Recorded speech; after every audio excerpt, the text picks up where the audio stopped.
The Red Bull Megaloop isn't just another kitesurfing contest. It's a storm-chasing spectacle and one of the rarest competitions in our sport. Since its very first edition back in 2013, it's only been called on 5 times. Why? Because the Megaloop only runs when the Dutch coastline gets hit by a true storm. That's why every edition feels historic. The first ever event in 2013 crowned Jerry van de Koop. Then came Lasse Walker 2 years later. In 2017, Joshua Emanuel conquered the title and Ross Dillon Player took it in 2019. After 4 years of silence, Andrea Principi lit up the show in the storm of 2023. Each time, legends were made. Each time, the level of riding redefined what's possible in big air kiteboarding. And now 2025. The wind window is open and the field is stacked. Winning this year will be harder than ever. But it's not just the riders that make 2025 so exciting. The rules of the Megaloop have changed, and they're about to push this competition into uncharted territory. For the first time ever, riders are capped at a maximum line length of 18 meters. If you don't kite, here is why that matters. Shorter lines keep the kite much closer to the rider, so when they pull a loop, the kite has less space to move and whips around much lower. That makes every loop more aggressive, more horizontal, and way riskier.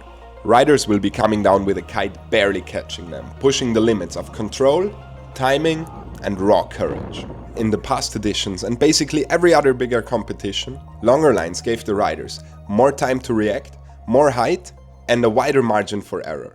But with this new rule implemented, there is nowhere to hide. Every move will be on the edge. This isn't just a rule tweak, it brings the Megaloop back to its essence. High risk, high reward. One move to win it all. The stage is set for the most extreme edition of the Megaloop ever. But here's the big question: who is ready to handle it? Some riders thrive on control and technical precision. Others live for chaos and sending it in the gnarliest conditions every day. This year, those differences could decide everything. Let's take a closer look at the fleet and see who is going in as the favorite for the Megaloop 2025. In the lineup, we got a bunch of rookies, alongside established names who know exactly what it takes to perform when the storm is at its peak. And we got one returning champion. Since Andrea began to participate on the big stage, he's been dominating everything. During competitions and especially in finals, he rises up to different levels and has to be going in as one of the top favorites for sure. Even though 18-meter lines might be out of his comfort zone. At least I have never seen him train on that particular setup. But actually that's the case with most of the riders. I still think the regulations will bring the fleet closer together and take away some of the technical advantage Andrea has. Maybe. It's quite unbelievable, but the 2025 Big Air World Champion will be attending his first Red Bull Megaloop. At only 19 years old, Lorenzo has already won all the big titles, besides of this one. When he was in Tarifa a couple of weeks ago, we could catch up and I followed some of his training sessions. And man, this guy is so in tune with his kite, it's unheard of. He was mainly on the long lines, but look how low he is putting it, already on 22s. It leaves me with a question. What can he do on 18s? Jeremy Burlando. He was a finalist of the last edition of the Red Bull Megaloop in 2023, finalist in King of the Air that year. He's definitely one of the main contenders for every big title out there. But he was out for a year, and I'm not sure if he is back at his peak already. He's definitely one more reason I'm hyped for the upcoming events. Koen van Dijk. Just a quick reminder. Koen actually won the first ever shortline competition at High Five in Cape Town, where the riders were competing on 12-meter lines or shorter. Just like Jeremy, Koen was a finalist in the 2023 edition of the Red Bull Megaloop. And he came in second in the last King of the Air qualifier in Tarifa in June. Things are going quite well for him right now, and he just recently signed with Red Bull. For sure he'll be wanting to step up even higher on that podium in front of his home crowd. And he's got that one big trick, for sure. Stino came second at this High Five shortline competition, and honestly, he's become a real competition beast over the last couple of years.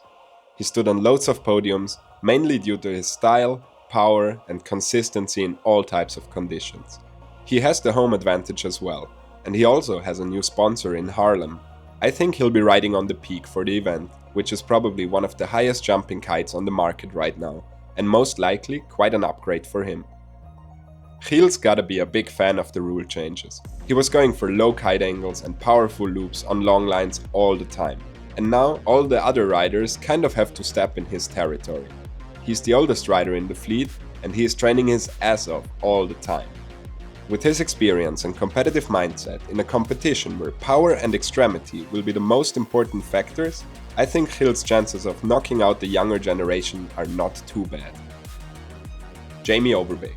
He's one of the most technical riders in the world right now. And he has an advantage: free gear choice. I think he will mainly compete on the Rebel D-Lab, since Kitemana uploaded some branded versions of the kite to their story the other day. If he has much experience riding 18-meter lines, I don't know. But on a good day, Jamie can win big competitions 100%. Jason van der Spy. The short line GOAT. What else can I say? Jason van der Spy is the GOAT when it's about putting the kite low on 9-meter lines. And on 18s, he's definitely more than comfortable. He's the only competitor that I've been able to watch training extensively on the short lines, and man, he looks insane. He's definitely one of the reasons I'm so hyped for the upcoming Megaloop. Luca Cerruti came in third at Kota 2024 and also does a lot of very short lines. This is quite a thing in South Africa. He's one of the most elegant riders competing. However, since Kota, the competitions didn't go quite his way. But small setbacks can be a great motivation. He'll be hungry. Chad Bradshaw, a madman that rides short lines all the time, and no doubt he'll be the MVP at the after party. But seriously, Chad Bradshaw was the first guy to my knowledge that committed a double loop on short lines, and he is so sick to watch. Do I think Chad can win this? Probably not, but we will have a great time watching him try, 100%. Josh Gillett. With the ability to completely shut off his head, Josh is one of the most dangerous competitors in any strong wind event. 2 South Africans have already crowned themselves at the Megaloop Challenge, and the chances that a third one can step in line are higher than ever with a team of 4. Josh always goes all in, and I would prefer him winning this than having to witness another super hard crash. Yushel Paralik, one of the rookies, sponsored by Core Kiteboarding and his home country Northern Cyprus. Yushel is going to attend his first major. I was hoping so badly that he would be there because the competition is made for him. He has much more experience on this setup than any other rider in the fleet, and if he can keep his nerves together, which I think he will because he's a pretty chill guy, he could cause some big upsets. Josue San Ferreira. With Baby Shark, I seriously don't know what to expect in this one. He has a ton of kite control and is super technical, but I've never seen him train on short lines. Will he go for one of these kite loop no-handers? I would love to see that on short lines. That would be mind-blowing and super extreme. I can't wait to see that. The 5th and last Dutch rider is Timo Boersema. He looks more comfortable on his Nash 8-meter than ever before. This year he's about to make it into all major events, which is well deserved in my opinion. He's got some of the biggest single loops in the game. And who knows, maybe the Nash 8-meter Psycho is the best shortline kite in the world. Hugo Wigglesworth looks insanely good right now, and he's gaining lots of event experience this year. Great performances at Lords of Tram and in Tarifa make him a super dangerous underdog. He might even be one of the best riders, if he keeps his nerves together. But in Tarifa in the semi-final against Cohen, he was struggling with pressure, and the Megaloop is a whole nother dimension of an event. And last but not least, Mr. Leonardo Casati. Finally, this guy turned 16 and won't be missing out on the majors anymore. And let's not forget, he already made a couple of finals in the last big events, for example in Lords of Tram, which was most likely the strongest wind event we've ever seen. I can't wait to see him in Megaloop to prove the whole world what he's capable of doing. For sure he is another rider who doesn't have a lot of experience on the short lines, but his natural talent can bring him super far. Yeah, that was it for the men's fleet. Before we continue with the lineup for the first ever girls division of the Red Bull Megaloop, make sure to drop a comment down below who will be the winners of the boys and girls. We might do a little giveaway if one of you gets both of them right. You have 1 comment, drop 2 names, and you have time until the competition starts. The winner will be announced in our event recap video, so make sure to be subscribed to our channel to not miss out on that one.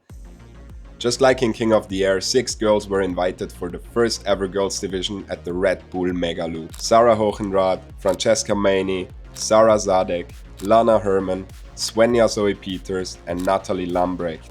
Unfortunately, the event comes a bit too early for Lana Herman as she is still recovering from an injury and not quite ready yet, and her spot will be taken by Alessa Sofia Mensch. And Alessa is not the only reserve who made it into the main event. Also, Alice Rougiou got a call after Svenja Zoe Peters had to pull out due to food poisoning. Sad to hear those stories, but it opens up the chance for 2 riders who are super talented and also deserve a spot in this event. My take on the girls' fleet: Francesca Maney has to be considered the favorite after her win at King of the Air back in December, but actually the girls are able to ride whichever line length they want, and if the judges prefer doubles over singles, I see Sarah Hohenrath and Sarah Zadek as serious contenders as well. In terms of technicality, I see all 6 girls on a similar level, so it will be up to the form on the day and who can deal the best with the conditions of the Megaloop and also with the crowd screaming from the beach. Even I'm nervous right now. The green light is called for Monday and I have to start packing now and get to the airport and to Noordwijk as fast as I can to deliver you guys the action live from the event site. By the way, a big shout out to High Five and especially to Amy, not only for hosting the first ever shortline competition, but also sharing the clips with me so I could share it with you. High Five family, check them out if you're in Cape Town. It's a great vibe over there. Second shout out goes to Dylan from Nomadic Sea, and all the clips you saw from Cape Town, most of them were from Dylan. He's one of the best videographers in the game. So big shout out to those guys. They're doing an insane job. And by the way, the forecast looks pretty good. It's gonna be pumping. It could be stronger. Some riders are saying it should be like 55 knots or something like that in the forecast. I hope it gets strong enough and doesn't rain too much. That would be an insane experience for us. And yeah, I hope to see you guys on the beach in Noordwijk. Cheers for watching.